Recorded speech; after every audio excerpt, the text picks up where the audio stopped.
ইসলামকে আপনি গালি দেবেন, তো আপনি আয়নায় নিজের চেহারাটা দেখেন না যে আমি কে, আমার অরিজিন কি। যতদিন আমি আপনার সঙ্গে থাকি তখন আমি আপনার সঙ্গী, যেই থাকি না সেই জঙ্গি। সব রাজনীতিরা বক্তৃতা করার সময় একটা নীতিগত কথা বলে থাকি, ব্যক্তির চেয়ে দল বড়, দলের চেয়ে দেশ বড়, বলি না?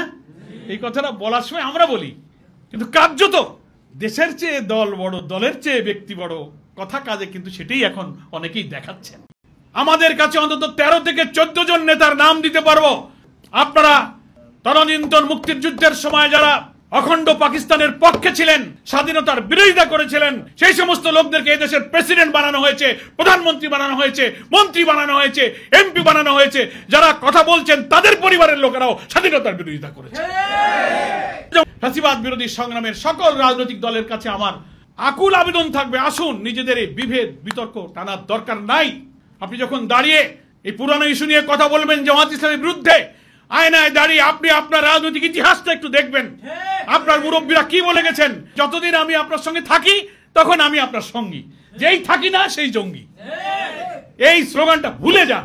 এখন আর এই 54 বছর পরে এই নতুন নিউ জেনারেশন আপনার এই ভাঙা রেকর্ড বাজালে এই গান আর এ জাতি শোনে না, এটা মানুষ আর খায় না।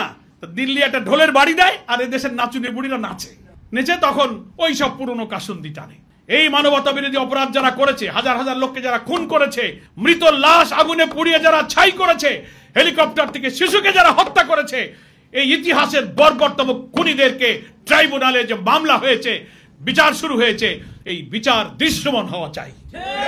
যারা এই সংখ্যালঘুদের কার্ড, 71-এর কার্ড নিয়ে বাংলাদেশের রাজনীতির চেতনা নিয়ে খেলতে চেয়েছেন, শেখ হাসিনাকেও কিন্তু বিদায় নিতে হয়েছে। যারা এই কার্ড নিয়ে জামাত ইসলামকে নিয়ে আগুন নিয়ে যারা খেলবেন তাদেরকে নির্মমভাবে কিন্তু বিদায় নিতে হবে, মনে রাখবেন। বলবো, হ্যাঁ, দল ভিন্ন হলে ভিন্ন ভিন্ন মত থাকতে পারে, কিন্তু জাতির ন্যাশনাল কিছু কমন ইস্যু তো আছে।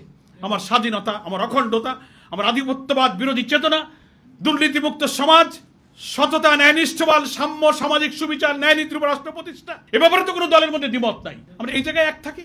চট করে কিছুদিন পর, যতদিন, ওই যে আমি আবার বলেছি, যতদিন আমি আপনার সঙ্গে থাকি তখন আমি আপনার সঙ্গী, যেই থাকি না সেই জঙ্গি।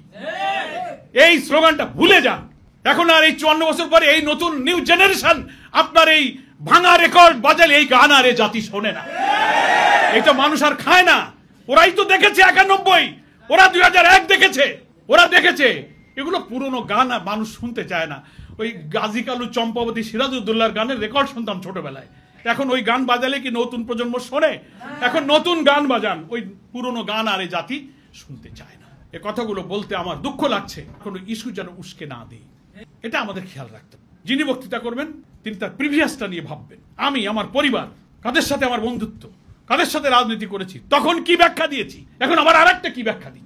আশা করি সংস্কারের মৌলিক ইস্যুতে আসুন, নিজেরা একটু ছাড়ছুট দিয়ে হলেও, ওই যে বলি ব্যক্তির চেয়ে দল বড়, দলের চেয়ে দেশ বড়, তা এখন দেশপ্রেমের পরীক্ষার টাইম এসে গেছে। দেশের প্রয়োজনে আসেন একটু ছাড় দেই। স্যাক্রিফাইস, কম্প্রোমাইজ, দুইটা কথা আছে, ঠিক আছে না?